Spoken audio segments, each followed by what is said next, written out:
नमस्कार आपण मानकु रूबीज रेसिपी रे स्वागत।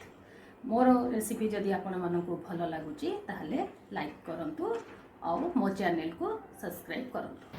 चलंतु आज बनेइबा पोहळा माछ सोरिष दिया खट्टा मीठा।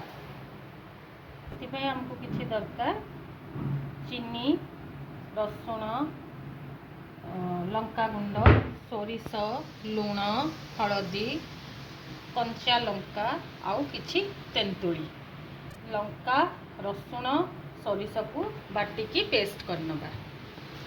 आउ ता पूर्वरु माछटी को लुण हल्दी गोलेकी एमती रखिछि ताकू तेल रे भाजी नबा। तो स्टार्ट करिबा। प्रथमे पैन रे किछि सोरिष तेल पके दबा।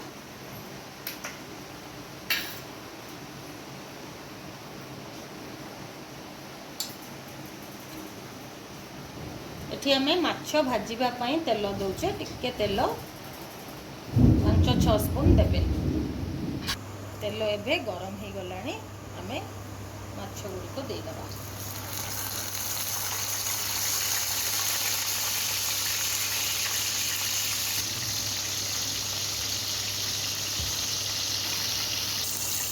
माछटा को लाल हे गला परे आर पट को लौटाई दबा।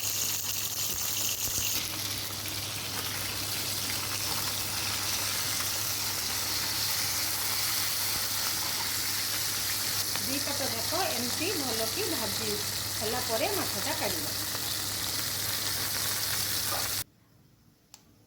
माछ भाजिला परे हमर एतिकी तेल पैन रे बळीची। तेणुकरी आमे एबे आउ तेल दबानी। एबे सब आधेरे पके दबा। अल्प टिके सोरिष पकेबा फुटिबा पई।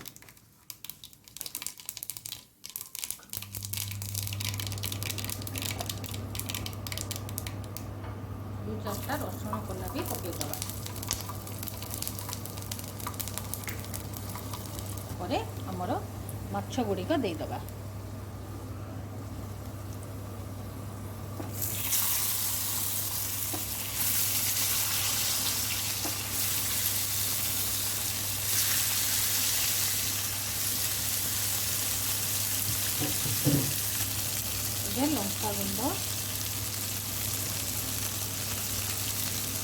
लंका गुंड टिके देदेबा।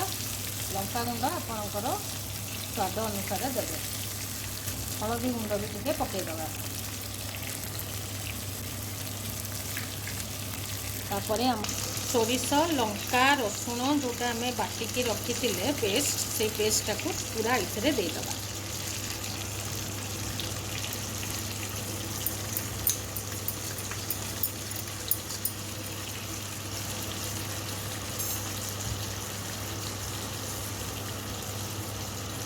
एपट के मसला धोईकी पानी भी देदेबा। लुण भी आपणकर स्वाद देखिकी देबे कारण माछरे लुण गोला होता भाजिला समय रे। तापरे आमे एई तेंतुली रे पानी मिसेकी आकु चकटी दबा।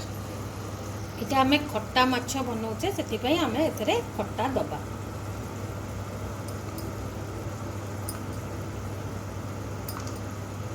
चार स्पून खट्टा आपण देबे। तापरे स्वाद अनुसार हमें चीनी दे दबा। चीनी भी मोटी हाफ स्पून देछि। आउ बळी थिबा लंका आउ रसुण को आकु टिके छेचिकी ता ऊपर दे दबा। देबे लंका गुडी को मुठी बेसी छेचिनी बेसी राग हो जिवो बोली जस्ट अल्प टिके खाली छेचिकी देछि। तापरे हमें पानी टिके दे दबा। एथरे बेसी झोल रहिबनी। अल्प अल्प झोल एथरे रहिबो।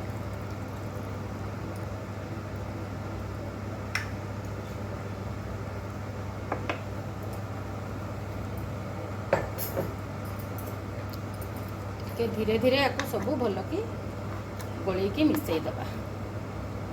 जेमती हमर माछ गुडी को भांगीबनी।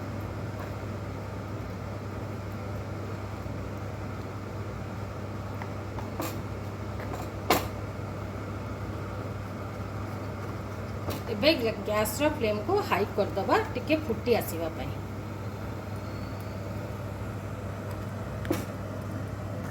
फुटी आसिला समय रे ता ऊपर टिके कंचा सोरिष तेल 2 चम्मच दे दबा।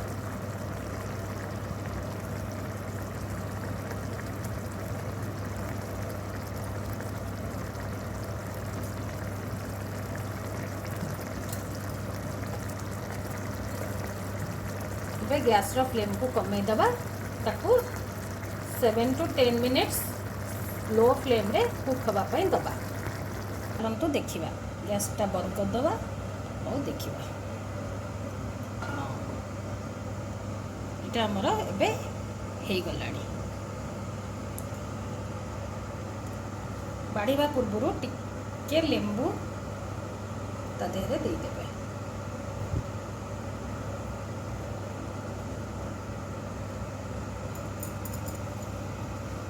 सबको भल कि मिसई दबा। ये आमर प्रस्तुत हो गला पोहला माछ खट्टा मीठा। आपण पाखरे इमली पिचकू थिले आपण सेटा भी व्यवहार करि परिबे।